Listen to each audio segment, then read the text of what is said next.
네, 오수유탕 수족 영냉 보겠습니다.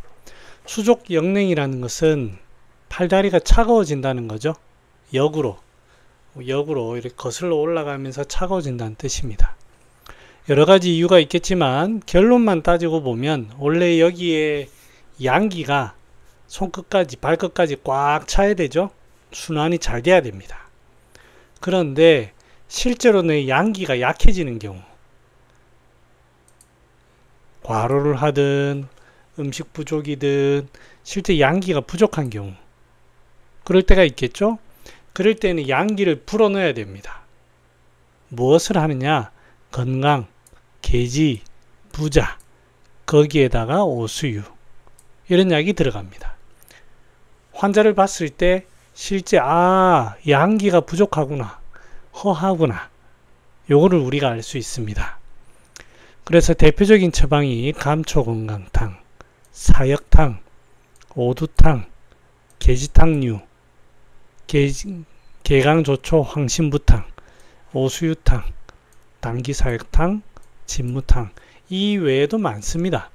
건강, 계지, 부자, 오수유가 들어가 있는 그런 처방들이 실제 그렇습니다. 물론 이 처방 안에는 소통시키거나 수기를 제거하거나 보혈하거나 이런 약들이 들어있습니다만 수족 영냉이 되는 그 원인 자체는 양기가 부족한 것이다. 그거 하나, 또 하나, 2번이네요. 또 하나, 양기는 몸에 어느 정도 있어요. 물론 완벽하게 있는데 이런 일은 없겠죠. 부족하지만 그래도 내가 양기가 많이 부족하다 이런 상황은 아닙니다. 즉 순환에 문제가 있는 겁니다.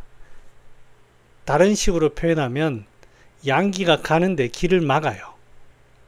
그러면 그렇습니다. 거기에 대표적인 게 사역산. 사역산은 보면 시오, 지실, 작약 이런 거 쓰죠. 시오나 이런 걸로 흩어주는 거예요.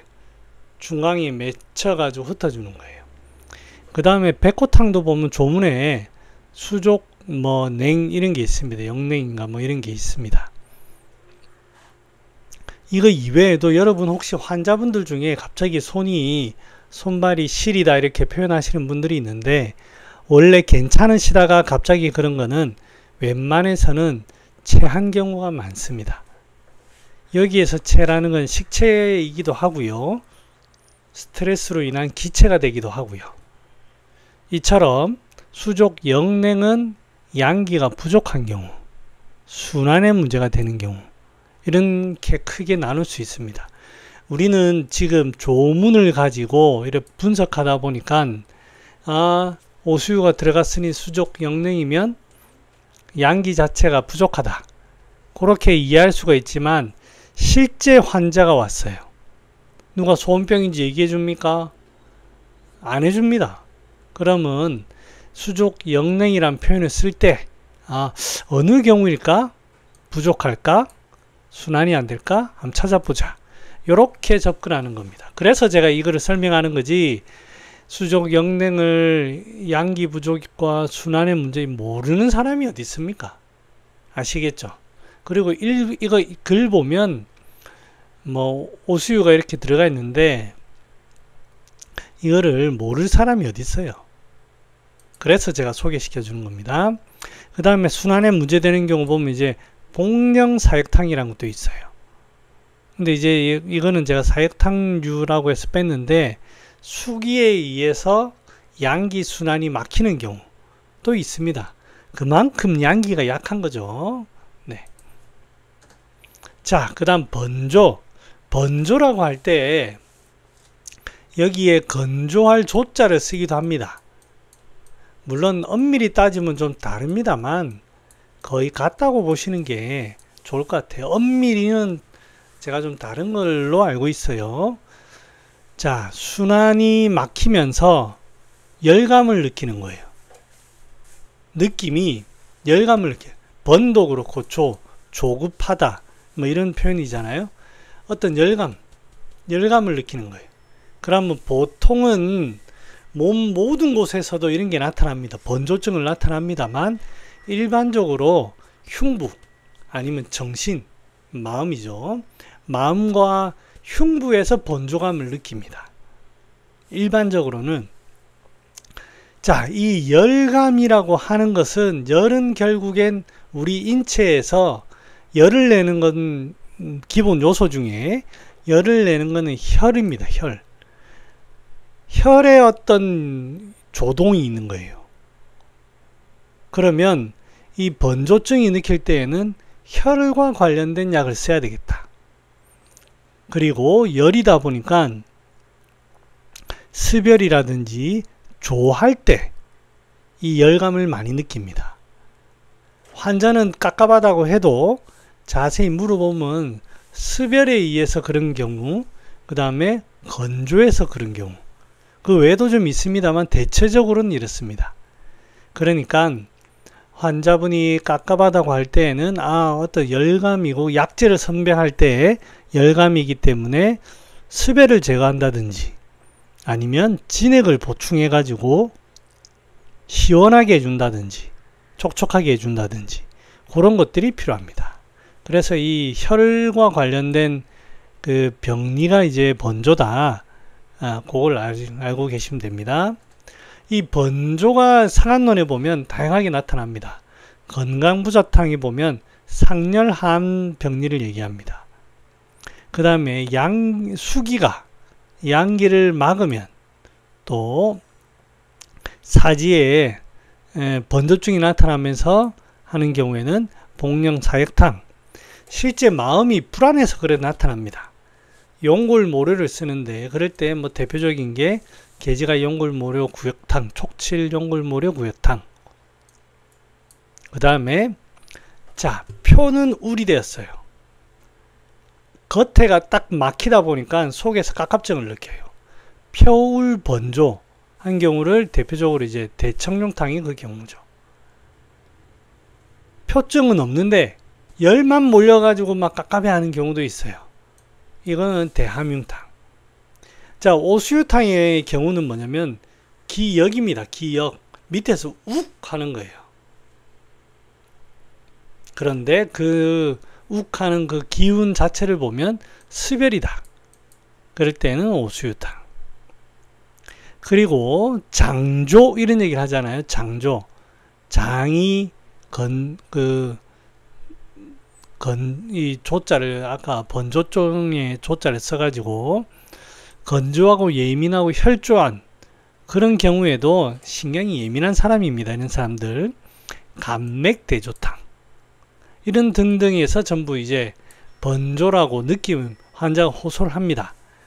그러니까 번조라고 해서 다 오수유탕이 아닙니다. 여기 이런 여러가지 병 이거 말고도 많아요. 절대 이게 전부가 아닙니다. 제 능력에서 찾아낸 게 요 정도지 절대 이게 다가 아닙니다. 이런 거를 왜 하느냐, 연습을 해야만 다음에 어떤 상황이 왔을 때 자꾸 유출을 하는 힘이 생기는 거예요. 여기서 암기해가지고 하라는 거 아닙니다. 아시겠죠?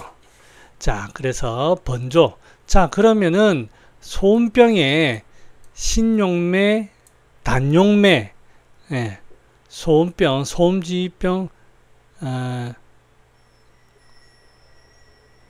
잠깐만요.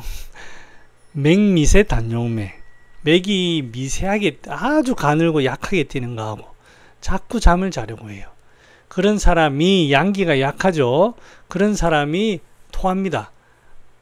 토하는 게 기체가 생긴 거일 수도 있지만 그 다음에 설사도 하고 뭔가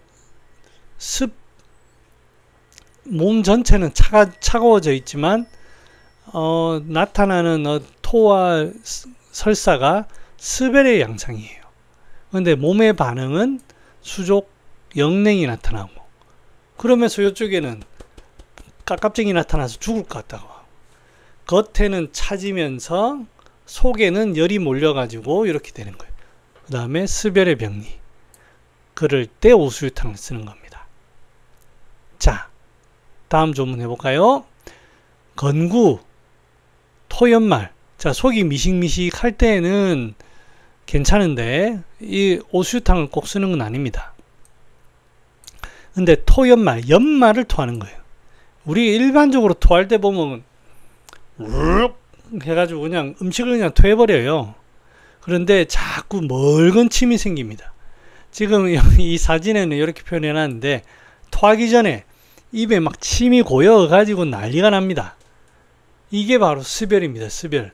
술 먹고 난 다음날 보면 이 속이 미식미식하면서 입에 침이 막 고입니다.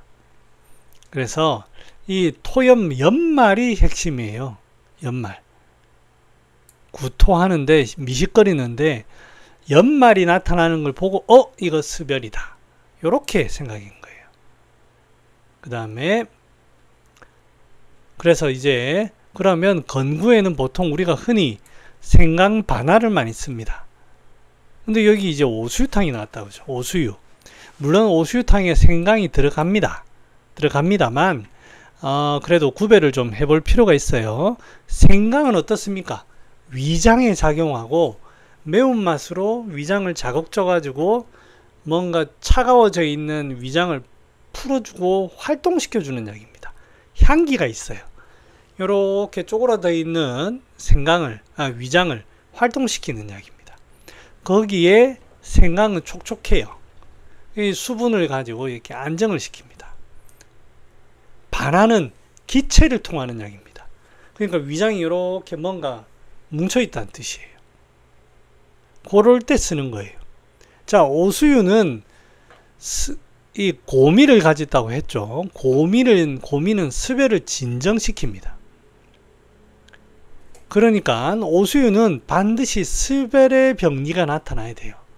여기에는 번조, 토리, 토연말, 흉만 이런 것처럼 반드시 습열의 병리가 나타나야 됩니다.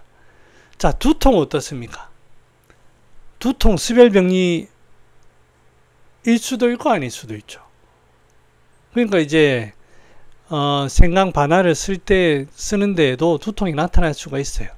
만약에 오수유를 쓰는 두통이라고 하면 막 구토가 나오고 뭐 미식거리면서도 막 두통이 이렇게 격렬합니다. 격렬해. 그럴 때 그렇습니다. 그럴 때 쓰는 거고요.